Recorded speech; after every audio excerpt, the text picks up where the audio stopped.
Hi everyone, I'm Stan Mallow, the paranormal yakker. My guest on today's show is Steve Vernon. He is one of Canada's premier storytellers and has published numerous books and short stories, many of which deal with the supernatural.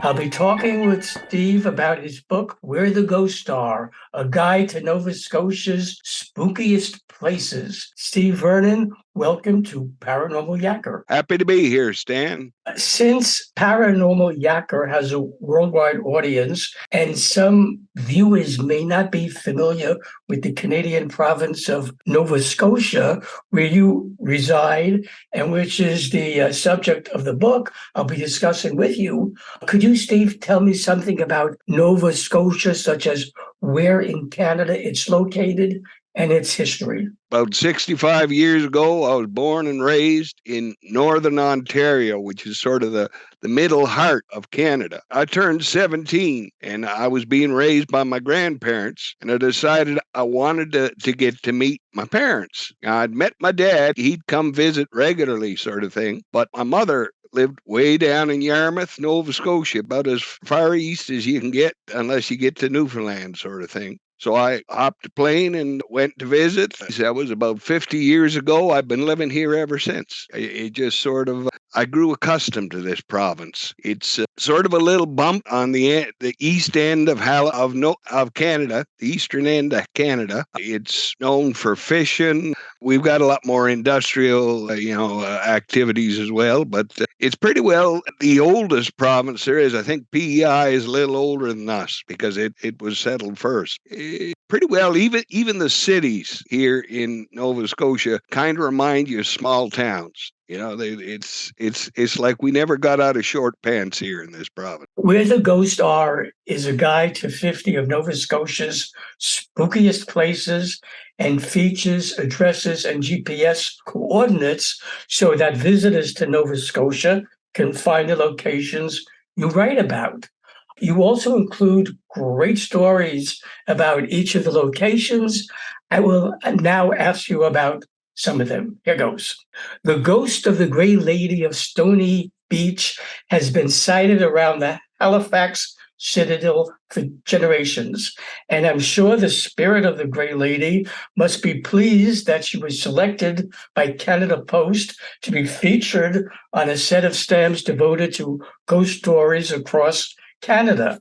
What, Steve, can you tell me about her? Well, she's a bit of a wandering lady. First off, there's gray ladies right across Nova Scotia. I can think about 6 of them off the cuff, sort of thing. I think they got the gray because the burial shrouds they'd bury folks in were generally white. Supposed to be, get you all dressed in your Sunday white before you go up to heaven, sort of thing. But I think the gray manifested itself as a result of being buried in the ground. If you're wearing a white suit, some fella go bury you in the ground. Sooner or later, it's going to start to gray out a little. The particular one in the Citadel, the gray lady there, she is often seen on a rocking chair in the main barracks. There was the barracks underneath, and then there's where the higher ups, where the toffs, where the folks with a bit of money lived. She'd be up on the 3rd or 4th floor. I can't recollect exactly where. I'd have to go flipping through the book, and that nothing sounds more boring than a fella flipping pages. But she sits up there, and people have seen her sitting up there, but they've also seen her down on the hillside walking through the grass. Citadel Hill is basically this big old hummock in the center of Halifax. Look right down to see the harbor down there, and it was where the main fort was, the Citadel. So they could put cannons up there and chuck them right out in the cannonballs out into the water if somebody, had sailed into the harbor and was looking to make trouble. So it was their main defensive fortification, but it was almost like a small city up there. There was a social sect up there.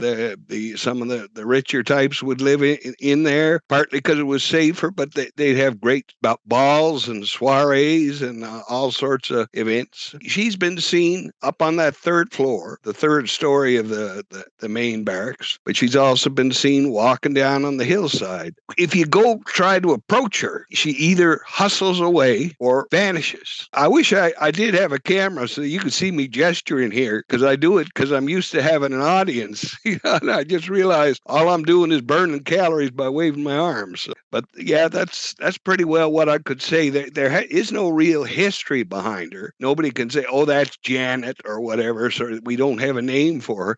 She's just a spirit that they have seen prowling around that. But there's about 24 different spirits that have been seen on Citadel Hill. It was a home for soldiers, and soldiers love a good yarn. And sooner or later, if this fellow's talking yarns, he's going to get to telling ghost stories. Haddon Hall was built in the Victorian style in 1905, and for many decades it was the place to stay when visiting Chester, Nova Scotia. The ghost of a previous owner has been reported to haunt the residents. What, Steve, is the story associated with the ghost of Haddon Hall? The ghost of Haddon Hall. It's one of the stories I've told for a TV series I've gone on out there called Maritime Haunts, rather. The Ghost of Haddon Hall is about 50 miles west of Halifax on Nova Scotia's south shore. It's a little village of Chester, and it's a village basically where, let's say your great aunt, has done well. Your uncle did really well for himself, and then he passed on, and your great aunt decided she wanted a summer home. She'd buy it in Chester. It's a place where it's a retirement community for the mucky mucks, folks with a bit of folding green to pass around, sort of thing. But it's got a tremendous history. Back in the days of the American Revolution, the village of Chester narrowly avoided a raid from the infamous U.S. privateer Captain Noah Stoddard, along with 4 other privateer vessels. They sailed into the harbor, and the entire population of Chester, and this was back in 1782, marched around the village, single piece of fortification, an old blockhouse made of logs, sort of thing. And they dressed themselves in homemade costumes of red broadcloth. They tried to make themselves look like redcoats, British soldiers back then. Britain was our landlord back then. That's changed a bit along the years, but so they marched, and when the privateers looked through their telescopes, all they could see was these redcoats marching around the blockhouse, and they said, well, we better look for easier pickings, and they just moved on. There's 2 ghosts centered around the Haddon Hall. One of them pretty near everybody knows about. It's the ghost of Annie. And Annie, she's a lady who took care. She was like a maid, a housekeeper. She took care of the building of Haddon Hall. And when she passed, people kept seeing her. People have come to believe that Annie is just sort of keeping an eye and making sure that the dusting is kept up and the floors swept and mopped regularly, sort of thing. There's never been any, she doesn't try to scare people. She doesn't try to, roar commandingly, rattle chains or anything like that. She's a softer ghost. But then there's another ghost, and she's the one I like to talk about. It's called the Gatehouse. And it was this little brick building that was built sort of halfway up the side of Haddon Hill, which is where Haddon Hall is built upon. And this gatehouse used to have an iron gate or iron fence that went right around the hall. Now the gate's rusted away and fallen, the fence is long gone, but the building is still there. She was a wandering girl who showed up one day, and they sort of adopted her, and they let her stay in the gatehouse. And they gave her a rocking chair, and they gave her a bit of furniture, and they see that she was fed, sort of thing. She just became a resident of the hall. And one day, it turned out she was pregnant. And through the timing that it was somebody who lived in the hall, they never did find out who was the dad. But she gave birth, and the child was born still. It was a stillbirth. But she wouldn't let go. It was her child. And so she'd hang on to that baby, and she'd sit there in that rocking chair. She had an old quilt that she wrapped around the baby. And one day, she was sitting there for several years, sitting in that rocking chair, going creak, creak, creak, as she were holding that, what was left of the carcass of the baby. That's a terrible word to use for a baby, but there it is. And she passed away. And folks still see her sitting there in that gatehouse. And when they're walking by, they'll hear the rocking chair, even though it's long ago fallen to sawdust sort of thing. They'll hear that rocking chair in there, creak, creak, creak, creak. So that's what I can tell you about the ghosts of Haddon Hall, 2 of them. I don't really believe that there is such a thing as an evil ghost. Ghosts are mostly, as far as I can tell, they're spirits who have unfinished business, and they're just trying to get that last bit of thing done, last task or the last obligation taken care of. The main lodge at the historic White Point Beach Resort, located on Nova Scotia's South Shore, was destroyed by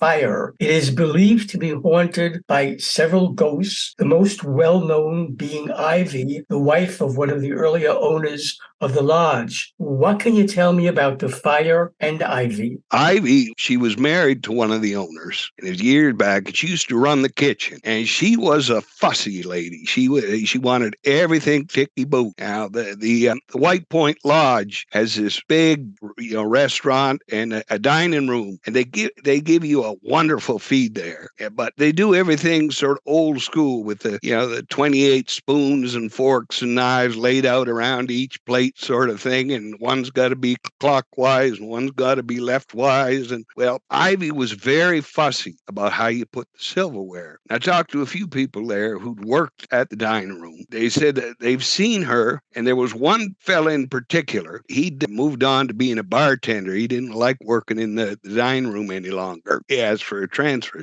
So he went to back when he worked in the dining room, he'd set it all up, and he realized that the dessert spoon was laid the wrong way. Now, my wife, she's a Red Seal chef. She could come up here and tell me which spoon I'm supposed to be talking about, but we'll just pretend I know what I'm talking about. That dessert spoon, he'd put it in the wrong place, and the lights went out, and then the lights went back on, and every dessert spoon that had been in the wrong place was at the right place, except for the one that was flying straight through the air and nailed him bang on the forehead, just hard enough to teach him to know better the next time. Ivy was generally seen around the dining room area, but she was often seen walking through the hillside as well, because she loved to take long walks. The building itself, yes, it was a great fire, and it was quite a few years ago, and they've since rebuilt it. And I used to tell stories there regularly, but there's a fellow who lives closer so that he tells stories there. But if you're ever in Nova Scotia and you're looking for a place to stay, I would highly recommend the White Point Lodge. Yarmouth County Jail, constructed in 1865, has been the site of many hauntings over the years. What, Steve, is the history of the jail, and what are some of the reported hauntings that took place there? My mom lives down in Yarmouth, so Yarmouth is kind of near and dear to me. She's passed on some time ago now, but I lived there for a little bit. The jailhouse itself, the greatest ghost story that was told around it was people would smell smoke and fire, like there was something crackling and burning in the foundation itself, sort of thing. And some people swore that they saw this flaming figure chasing through the halls, a man on fire. When I come across that, I said, okay, that sounds pretty cool. But I had to root through the history before I found the fella that I believed would have belonged to that flaming figure, sir. Omar P. Roberts. Omar Pasha Roberts was his name. He was an actual historical figure. He was a hunter. He was a guide more than a hunter. And he'd take people out on fishing trips. He'd take people out hunting. And he had this guest house. And his wife used to help take care of the guest house. But his wife passed on. So he hired this young girl to help take care of the guest house. Being an old guy, he kept looking at the young girl who's so sweet and so polite and so kind to him. And being just one of those old boys, he thought, shoot, she wants me, doesn't it? She's crazy about me. I'm sure she's madly in love with me, but just doesn't know how to say it. And you have to understand, he made that up. It was just his ego talking. He was an old fart, but he bought into his own PR. So he started, nowadays we'd call it stalking her. And I guess because he was a hunter, stalking come naturally. He'd start hanging around and he'd come into her bedroom at night sometimes. Are you all right? Can I bring you a glass of water? Are you cold? I can bring you another blanket. And then one day he decided to make his move on her, and she turned him down hard. And she told him if he kept messing with her, she'd call her brothers. And he was getting over a very bad cold. So he went out of the room. He left the room and he come back with a bucket of kerosene. This is all nonfiction. This is true crime I'm talking about here. And he threw that bucket of kerosene onto her, and he dropped a lit candle onto the bed, and she went up in flames, and he ended up burning his feet and running out of the room, sort of thing. He went to his car. This was back in the days when there were, back in about 1920s. So cars were just a new starting thing at that point, and he had one of the only cars in town. And he drove into town and said, she caught a fire, she's burned, and everybody said, well, why didn't you bring her, sort of thing. Long story short, they took him to jail, they took him to court, and he was accused and charged, and they ended up hanging him right in the jailhouse, sort of thing. Now, they decided that the best way to do it, they had 2 floors, they had a jail cell underneath, a jail cell on top. They cut a hole in the floor of the second floor, a jail room, and they hung him so that he dropped from the second-story cell down into the first-story cell and dangled there, sort of thing. But the fellow who was supposed to do the hanging had been trained and knew what he was doing. He didn't want to because he was afraid that some of Omar's friends would give him trouble. So he didn't do the hanging himself, and they got some other young fellow to do it, and he didn't count on Omar's weight. So when Omar dropped through that hole into the second cell to dangle, he just kept right on going. The rope took his head off. So I believe,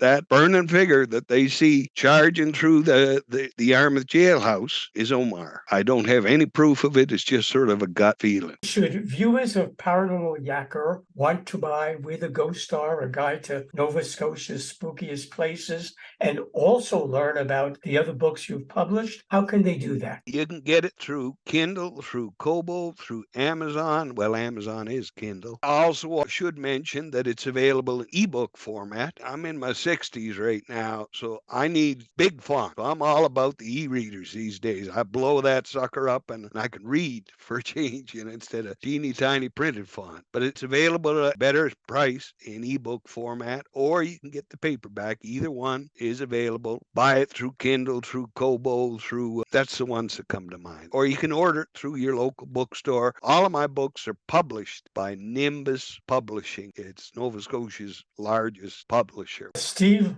Vernon, thank you for being my guest on Paranormal Yacker.